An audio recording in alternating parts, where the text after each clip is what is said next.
often why feminism doesn't make sense to people has to do with that they don't recognize we actually live in a context and systems and structures that don't affirm the full humanity of women. So if you don't recognize that context, then the need for feminism doesn't make sense to you, even if you affirm the full humanity of women. Welcome to Religion Unmuted, where we explore what religion sounds like with women's voices turned up. I'm your host, Rachel Schneider, a religion scholar and director of the Religion and Public Life program at Rice University. And today we're going to be talking about feminism and religion with Dr. Xochitl Alvizo. Xochitl is an associate professor of religious studies, teaching in the area of women and religion and the philosophy of sex, gender, and sexuality at California State University, Northridge. Her research areas include feminist and queer theologies, congregational studies, ecclesiology, and the emerging church. And if you're not sure what those words mean, don't worry. I'm sure we will unpack those throughout the episode today. Xochitl, thank you so much for being with us today. Yes, I'm happy to be here. Oh, I'm so happy to have you. You are just an amazing voice and presence and someone who I personally have learned so much from. So, I want to begin by really getting into the topic of today's podcast. You are the co-founder of Feminism and Religion. So that's feminismandreligion.com for our listeners, which is a project that's really devoted towards bringing together voices from around the world to explore the F word in religion. And the F word here being feminism. Yes. And its intersections with scholarship, activism, and community. Can you tell our listeners how this project came about and why you saw a need for it? Yes.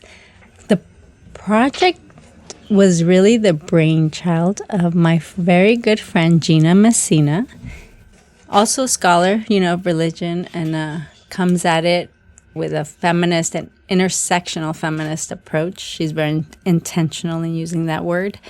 We met each other on a panel. And a few months later, she just called me and said, hey, I'm thinking of, doing this. Do you want to do it with me? I think at the time, a master's student.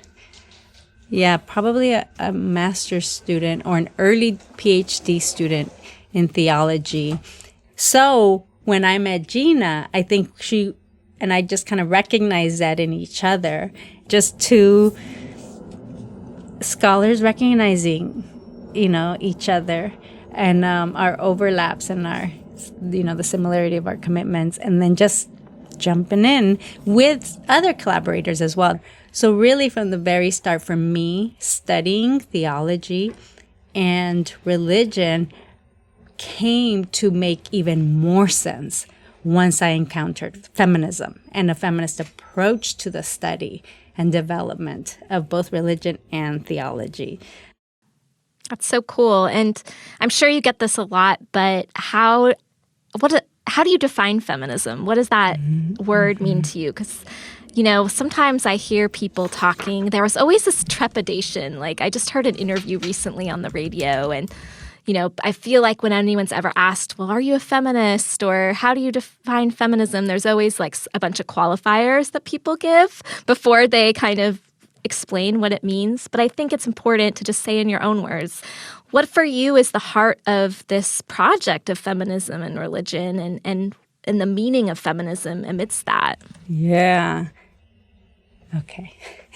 So my favorite definition, I have two favorite definitions of feminism. One comes from a theologian, Rosemary Radford Ruether, who we actually just lost recently.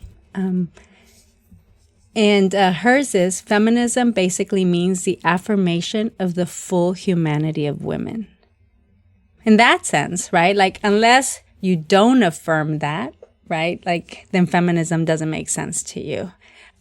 Often why feminism doesn't make sense to people has to do with that they don't recognize we actually live in a context and systems and structures that don't affirm the full humanity of women. So if you don't recognize that context, then the need for feminism doesn't make sense to you, even if you affirm the full humanity of women. You think, yeah, I affirm the full humanity of women, but I don't have to call myself a feminist for that.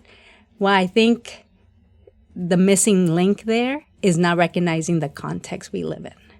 So this is why my second favorite definition of feminism comes from Bell Hooks, because she calls feminism a political movement. So feminism is a political movement. It's a struggle to end sexist oppression. So that one kind of gives a little bit more, it's a little bit more expansive for people to realize, okay, when there's sexist oppression, then there's a need for the struggle to end that. And that's feminism. So those are my two favorite definitions. Wow, thank you so much. Those are beautiful definitions, and I think really break down what can be sometimes a complicated word for people. I, too, consider myself a feminist and really align with the definitions you just gave.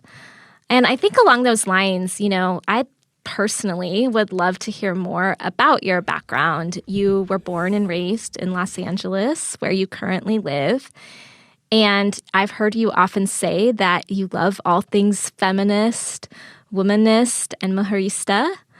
And I guess at what point did your love of feminism begin to blossom? And maybe even at what point did you become aware of, I guess, what we now, as scholars refer to as sexism, but at what point did you become aware that, like you just said, we live in a world that doesn't affirm the full humanity of women often? Mm-hmm. Yeah, I like the way you asked the question in terms of at what point did your feminism begin to blossom? Because even though I didn't have the language for it, people later would tell me that I was always a feminist, that they recognized that in me, right? But I didn't identify that way until I learned the language for it. Like literally, right? Like if you don't have a language for something, if you don't have the words, you don't sometimes even can't put your hands on it. You can't pinpoint it, right? And so I think at that point of having the language is when my feminism started to blossom. But the way that I think it was always there was probably even when I was younger. And I remember this more being more aware of the experience of it in college. But I think even as a kid, there were interactions where they don't feel right? These interactions where there's a dynamic here in which I'm not being considered like a full autonomous self. And so I'll give you an example in college. I was involved unwittingly because I was born and raised Catholic and only knew Catholicism. And I knew especially, Mexican-American Spanish Catholicism in LA, where you just assume everyone's doing their first communion. You know what I mean? Like you assume everyone has a church they go to mass at and stuff. I'm no longer affiliated with the Catholic Church. I'm in a Protestant denomination now. But that was the religious language I knew. And so in college, I was involved with this, non-denominational, quote unquote, Christian campus ministry, and didn't have the language for recognizing it then as evangelical. And so there were so many disconnects that I experienced there that I could only put language to them later, as I continued to study theology and religion. But one of them was this, unrecognition or this refusal to recognize me as someone who was Christian, basically, right? And I didn't get it. I didn't get that they didn't see me as Christian because I was Catholic, right? But there was this feeling, right, of just there's something off here. They treat me a little bit like as if I'm a child, right? And I think those kind of experiences that you feel in your gut and that I resisted, right? I learned the word dissident from them because they referred to me as the dissident voice. And really? Yeah. Because I was very involved, but I was also very outspoken. But I didn't have the language even for knowing what my commitments were that were coming through and what their commitments were that were rubbing up against, mine. But, there I was. And I stayed involved all 4 years because they were people I made friends with. But there was, this rub there that then, once I could identify in grad school, kind of a feminist inclination. But then it's also because it's not just, right, feminism in terms of gender, but even as both Rosemary Radford Ruther, Bell Hooks, and all of the feminists and womanists, they recognize these oppressions intersect, right? They don't just exist in isolation. And so there was, in that sense, kind of a religious superiority that was at work that was also part of what was kind of caught up in my experience. So, yeah. I'm so glad you returned to that word intersectional because I wanted to circle back to that and maybe just have you also unpack a little bit for us what that word means for you as well. Yeah. I guess this is what I would say, right? In order to not just repeat the things that are widely available, right? So I think it's great, right, for people to look up the source, and the root of how today that word has become much more in circulation. It comes from the legal field, and people should easily find the name Crenshaw, right? Kimberly Crenshaw. But I think what I can say in terms of my experience of it is that too often, and I would say that especially as scholars, we look at things through one particular lens, right? And we have to, in order to be responsible, right, for being held accountable for what we're saying and that there's validity to what we're saying. We're very careful about what we say, and we parse it out, right, through one particular kind of lens or data point or research question so that we can say this one thing with some reliability and that other people can see how this is true or not. So very often we're like a single story, right, approach to things or a single lens. But the reality, right, so if you think about feminism often being practiced or employed that way, looking at it through the lens of gender, right, and kind of our constructions and frameworks of men and women, right? But in reality, things are always so much more complicated, right? Yeah. And there's always a spectrum involved. There's always, intersections of other things, of other truths, of other systems, of other realities, of other oppressions.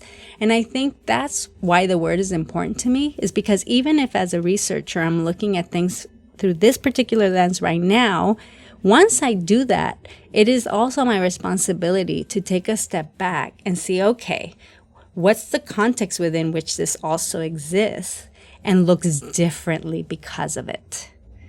So I think that's why that word is important, right? Because structures, systems, oppressions play out differently, you know what I mean? At different points of connection or in relation to different people and the reality of different people's bodies and the reality of different people's cultures and locations and, all of these things. And so we want to do both. We want to be careful and parse things out, but we also then want to, take a step back and look at the larger context and the larger realities that are also at play that make it so that this is not the whole truth.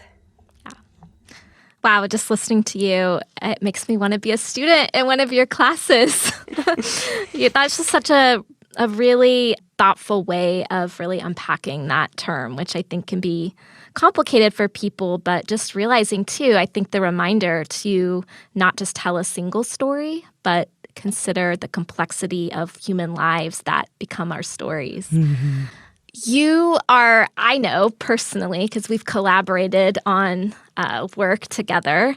So I know that you're not just a scholar, and I know that from your feminism and religion work. You're a person who deeply seeks to live what you write and what you teach about, and out of your own deep ethical commitments. And I know that you were involved in an experimental faith community while you were in Boston. It's called the Pub Church. This might be reaching back quite a bit. But I was wondering if you could just tell our listeners how this community emerged and what it meant to you as a feminist. You know, right now I'm reading a book called On Being Included by Sarah Ahmed. And there was something in there that made me think about new churches and new church starts. And she talks about that the habits, the things that become habits are really the things that institutions or people are actually putting their will behind, right? So something becomes habit because there's a continuous kind of willing, right? That makes it become something that you no longer have to will, but then just is, right? So then think about those things that just are now, right? Habit, compulsory, ritual, and think about how hard it is to change those, right? And so thinking about religious institutions or, you know, congregations, you know, there's a joke, about like you can't even, you know, you can't move the location of the flower vase, you know, at the altar because then you'll have all these people, you know, up in arms about it. But basically, like the idea is that people have a really hard time with change, right? Especially when related to their religious practices and rituals and stuff. Why it's like, oh my gosh, this is exactly why I was part of a new church start, right? This is exactly why it made sense to basically start from scratch, because it's one way to help will something into habit, into practice, into a way that takes a new form, like a new embodiment. And part of what we were, I think, willing through Pub Church was a community that was conscientious about one kind of patriarchal structures that were embedded in Christianity, you know, in kind of traditional forms of church, but then also conscientious about the ways in which church, right, and Christianity have hurt people, right? That people have negative, not just negative, painful, sometimes traumatic experiences, right, with religious traditions. But in this case, we were thinking about Christianity in particular. And that was because I was in a community that included folks who had come out, you know, as lesbian, gay, bi, trans, you know, in their church communities, in their church, in their home churches, and just had the worst, not just marginalizing experience, but hurtful, painful, traumatic experiences. And they left church behind, right? They disavowed Christianity, but then missed their kind of church experiences at the same time, right? That coming together in community, you know, for spiritual practice, for community, right? For communion with one another and with the divine. And I was like, well, that's not fair. They not only have they, you know, like been traumatized by their church communities, they now don't have one to go to. And that's really kind of the trying to be conscientious about those realities, right? Embedded sexism in the church, but then kind of, I guess, heterosexism then also made it so that a group of us started to just imagine something different. And it was from going to a particular pub every Friday, where Fridays was their fish and chips night. And we would get together at the pub for fish and chips every Friday, this group of friends, and little by little it grew. And then it was there where the idea kind of started, was formed, sparked. And some of us just said, okay, let's give it a go. If we imagine this and hope for a church that would be attentive to these realities and give a different experience for people, let's give it a try. And so we did.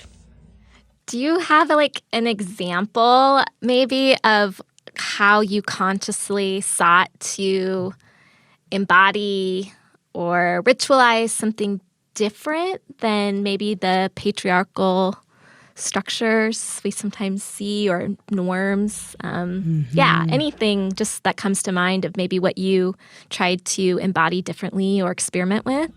Yeah. Okay, the most obvious is location, right? Because church structures, kind of traditional church buildings, were now negatively storied for people, right? Like even imagining themselves entering into the space was something that, like tenses their body. When you've had a painful or traumatic experience, your body remembers, right? Your body remembers. And so you don't want to walk into that space. So the first thing to do was be in the space where the idea itself felt, like free enough to emerge, was the pub, right? So that's one example. Another example was the facilitation. There was no paid staff. There was no staff. So this was all brought together week to week by people's giving of their time. So all of it was collaborative in its formation from the very start, even from the imaginative stages of it. And through that process, one of the things that came up was communion, or, the Eucharist, or, For some people, that was like the kind of the most, meaning-laden ritual, the ritual that kind of evoked the most kind of emotional responses, whether they were positive or negative. So changing the way that we celebrate or practice communion was another concrete thing that we did.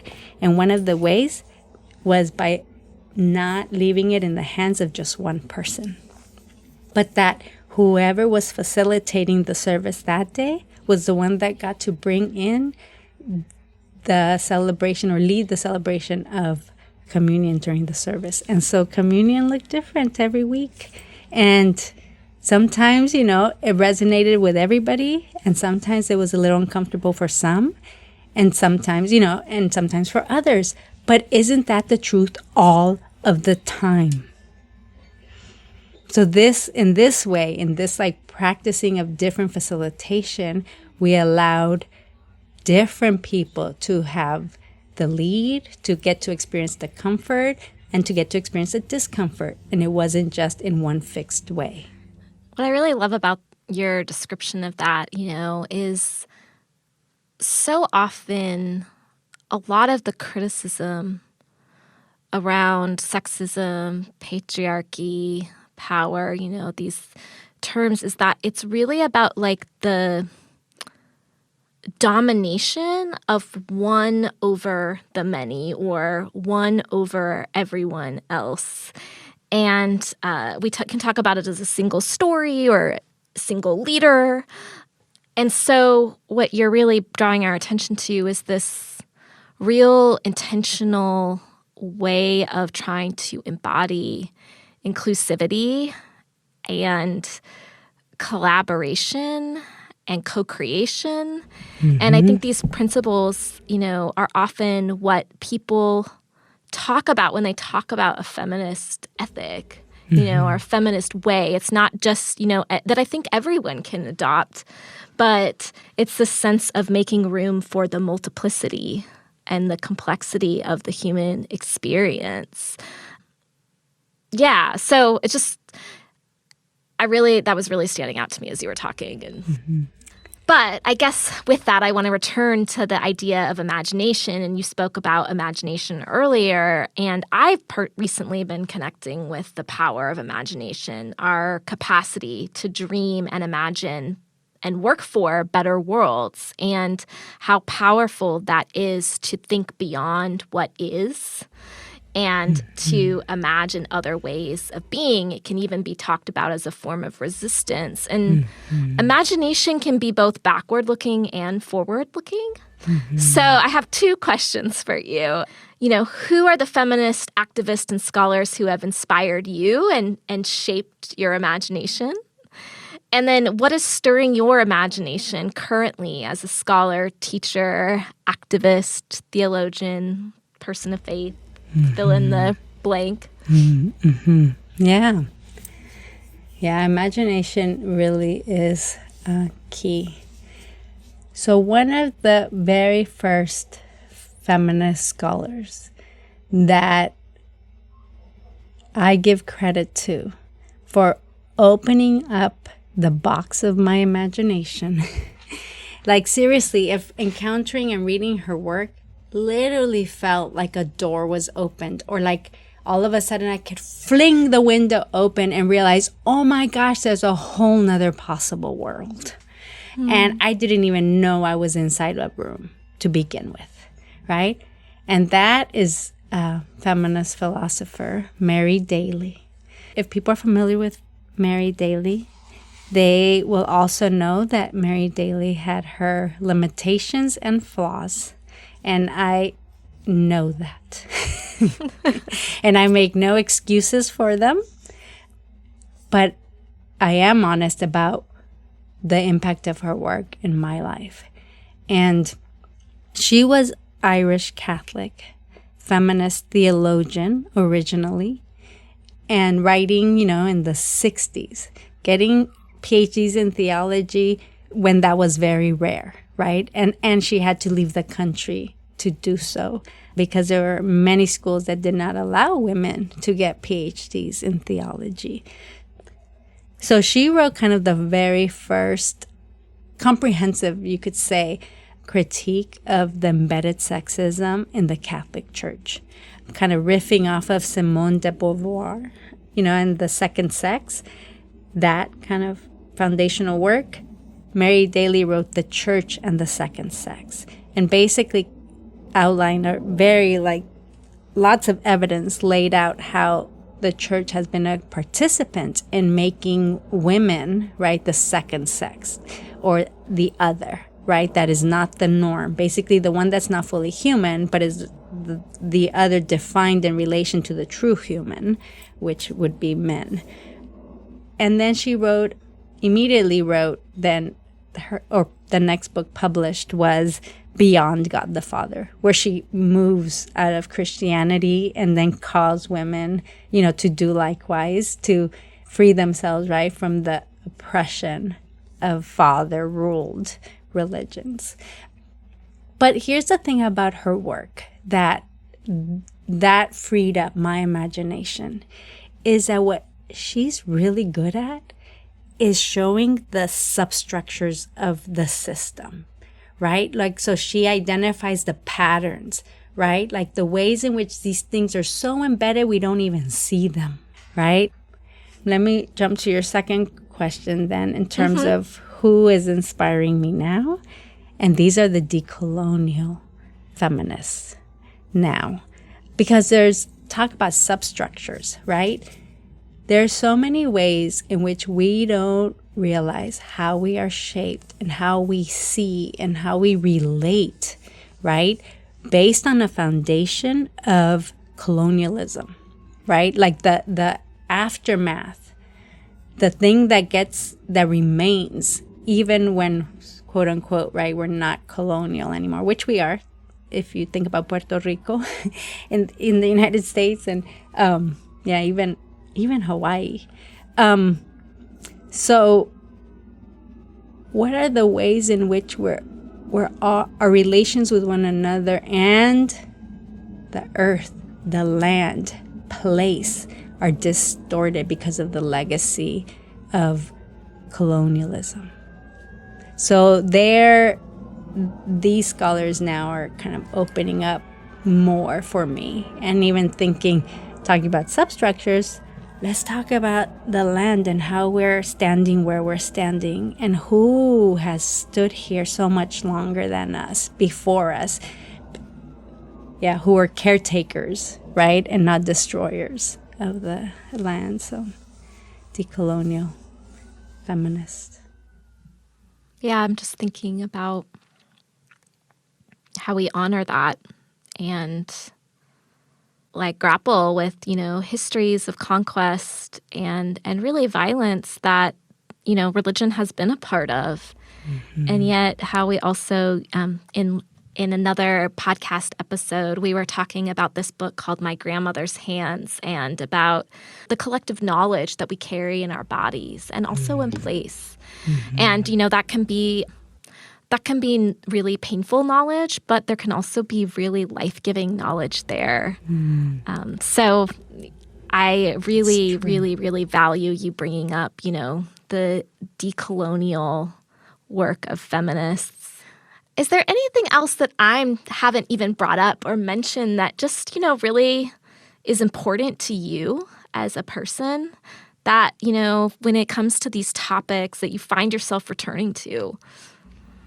I guess one thing that's important to me that some people might see as a flaw, and it's a limitation, let me tell you. I have to work hard. The very thing that I talk about in terms of stepping back and seeing the larger context, right? So that we can see the intersections and substructures and stuff. I actually have to work hard at that because what's important to me is the individual before me. So I can get caught up in just listening, responding to, appreciating, right, the experiences on a very personal, individual level, right? Like people sometimes say like, God, you can get along with anybody, huh? But yeah, the limitation then is also we actually don't exist in isolation, right? We do not just exist as individuals. We all affect one another. We all play parts in systems and structures. We can either disrupt them or advance them.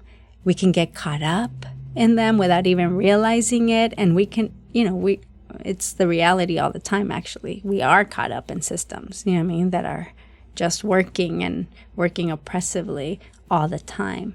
But I think for me, then, I'm growing into always growing into the value of the balance of both. Yeah. And I think you're describing, some of the dilemmas that we have as scholars, especially as scholars, who engage with people and communities. I think the work of the scholar, the work of whether it's the theologian or, the social scientist, is to also pull back and think about how the individual story connects to a larger story, and to look more critically at those structures. And I always find that as an internal tension in myself. I don't want to say a tension, but it's always something where it's important for me likewise to honor people and their stories and communities of faith in particular, but I can attest that you are someone who anyone can get along with. You have a really beautiful presence to you and such a thoughtful way of engaging in the world that is holistic. And I deeply appreciate it. Thank you. And I stay committed to working on my edges too. Yes. Well, thank you so much for joining us today on Religion Unmuted. I really appreciate you taking the time to chat with me. Thank you for making it easy. That's it for this episode of Religion Unmuted. If you enjoyed today's episode, make sure to subscribe to, rate, and review us wherever you listen. Follow us on Twitter at RiceRPLP, and thanks to our guest Xochitl Alvizo. Today's show was written by myself and Haley Hemstreet. Our series is produced by Three Wire Creative, Elaine Howard Eklund, and Pamela Prickett. We had support from the Henry Luce Foundation and the American Academy of Religion. I'm Rachel Schneider. Until next time.